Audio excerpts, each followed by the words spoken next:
ఎన్నికల్లో ఇచ్చిన మేనిఫెస్టోకి రాజకీయ పార్టీలు కట్టుబడి ఉండకపోతే తప్పకుండా వారిని శిక్షించాల్సిన బాధ్యత కూడా ఎన్నికల కమిషన్ మీదనే ఉన్నది.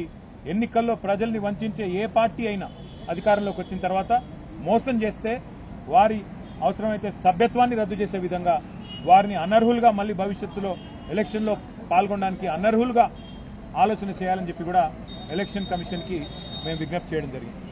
అట్లాగే ఈరోజు బీహార్లో ఏదైతే ఇంటెన్సివ్ రివిజన్ జరుగుతూ ఉందో ఓట్లది, దానికి సంబంధించి కూడా విస్తృతమైన చర్చ జరగడం జరిగింది. దాదాపు 65 లక్షల మంది ఓట్లు పోయినాయి బీహార్లో అని చెప్తా ఉన్నారు. ఎందుచేత ఇది జరుగుతూ ఉన్నదని చెప్పి కూడా మేము ఎన్నికల సంఘాన్ని అడగడం జరిగింది.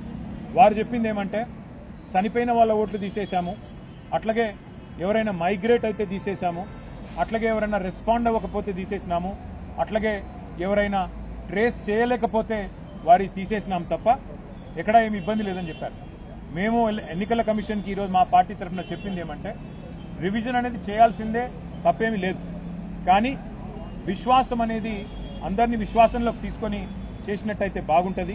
ముఖ్యంగా క్షేత్రస్థాయిలో బూత్ లెవెల్లో, అట్లాగే నియోజకవర్గ లెవెల్లో, తాలూకా లెవెల్లో, మండల్ లెవెల్లో మరి అన్ని పార్టీలకు కూడా సభ్యులు ఉంటారు. మీరు ఈ ప్రక్రియలో అన్ని పార్టీలను అఖిల పక్షాన్ని కూడా భాగస్వామ్యం చేసి పారదర్శకంగా ట్రాన్స్పరెంట్గా చేస్తే ఇట్లాంటి అపోహలు రావు, అనుమానాలు రావు.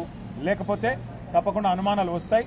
మీరు క్షేత్రస్థాయి నుంచి ఒక స్టాండర్డ్ ఆపరేటింగ్ ప్రొసీజర్ పెట్టి అన్ని పార్టీలను అఖిల పక్షాన్ని కూడా ఇన్వాల్వ్ చేయండి. మాకు బూత్ లెవెల్ కమిటీస్ ఉన్నాయి అన్ని రాజకీయ పార్టీలకు. బూత్ లెవెల్ కమిటీలతో అవసరమైతే ఒక అఖిల పక్షాన్ని ఏర్పాటు చేసి కింది స్థాయి నుంచి రాష్ట్ర స్థాయి దాకా, అంటే రాష్ట్ర స్థాయిలో ఉండే చీఫ్ ఎలక్టరల్ ఆఫీసర్ ఎవరైతే ఉంటారో వారు, జిల్లా స్థాయిలో కలెక్టర్ గారు, తాలూకా స్థాయిలో ఆర్డీఓ గారు, మండల స్థాయిలో ఎండీఓ గారు, మరి గ్రామ స్థాయిలో ఒక వీఆర్ఓ గారు, ఆ రకంగా ప్రతి స్థాయిలో అఖిల పక్షాన్ని ఇన్వాల్వ్ చేసి అన్ని పార్టీలు ఇన్వాల్వ్ చేసి మీరు కనుక ట్రాన్స్పరెంట్గా ఎవరెవరి ఓట్లు తీస్తున్నారు. ఉదాహరణకి ఒక ఊరిలో ఒక 100 ఓట్లు పోతున్నాయి అనుకోండి. ఏ 100 ఓట్లు పోతున్నాయి, ఏ కారణంతో పోతున్నాయి, ఎంతమంది చనిపోవడం వల్ల తీసేసినారు, ఎంతమంది అక్కడి నుంచి వేరే దేశానికో వేరే పట్టణానికో మరి మైగ్రేట్ కావడం వల్ల తీసేసినారు.